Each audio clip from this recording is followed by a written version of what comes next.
ওম গণ গণপতে নমঃ। আগামীকাল গণেশ চতুর্থী, আমাদেরও বাড়িতে তাই আজকে শুরু হয়ে গেছে তার প্রিপারেশন। আর এই যে এখানে গণেশকে নতুন একটা জামা বানিয়ে পরানো হয়েছে, আর ঠাকুরটাও এখানে অর্ক পরিষ্কার করে রেখেছে, সমস্ত কিছু গুছিয়ে রেখেছে।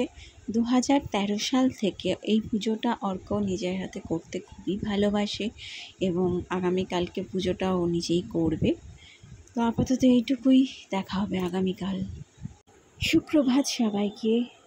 সকাল সকাল উঠে স্নান করে আমরাও তৈরি হয়ে নিয়েছি, আর এখন চলছে পূজার প্রিপারেশন। এই যে অর্ক এখানে মালাগুলো দিচ্ছে, ঠাকুরকে সাজাচ্ছে সুন্দর করে।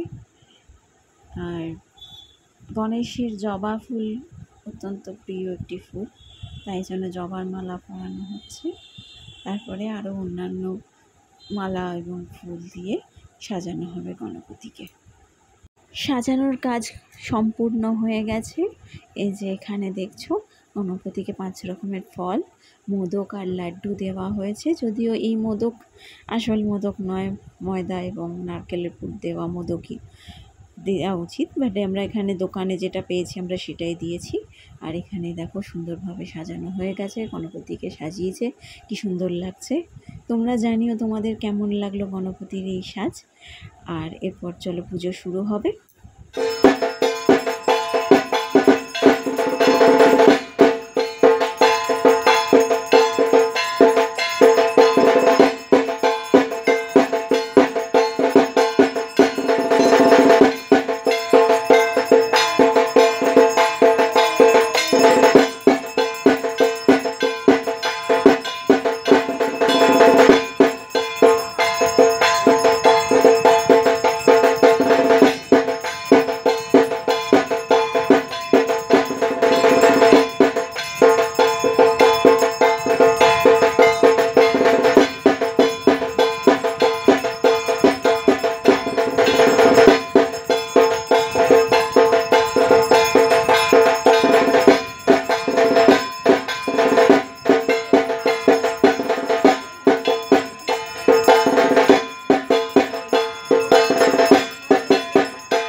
সকালে অর্কর পুজো হয়ে যাওয়ার পরে চলে গেছিলাম কলেজ।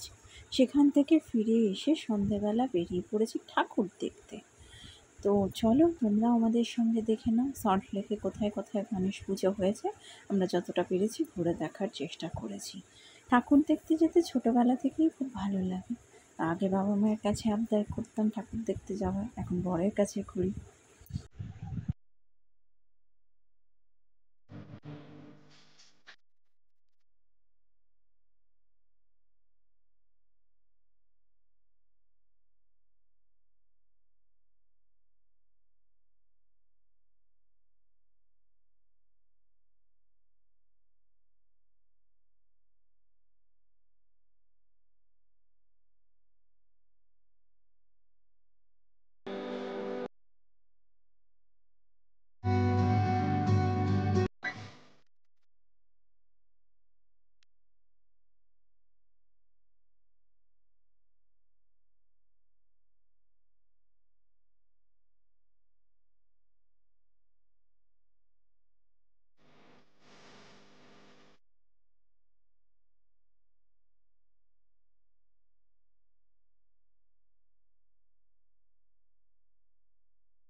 ঠাকুর দেখা শেষ, এবার ফিরে যাওয়ার পালা। অনেকটা রাত্রিও হয়ে গেছে, এবার বাড়ি যেতে হবে। গিয়ে আমরা ডিনার নিয়ে নিয়েছি, ডিনার করে নেব। তো এই ছিল আমাদের আজকের ব্লগ। তোমাদের কেমন লাগলো অবশ্যই জানিও। ভালো লাগলে লাইক, শেয়ার অ্যান্ড সাবস্ক্রাইব।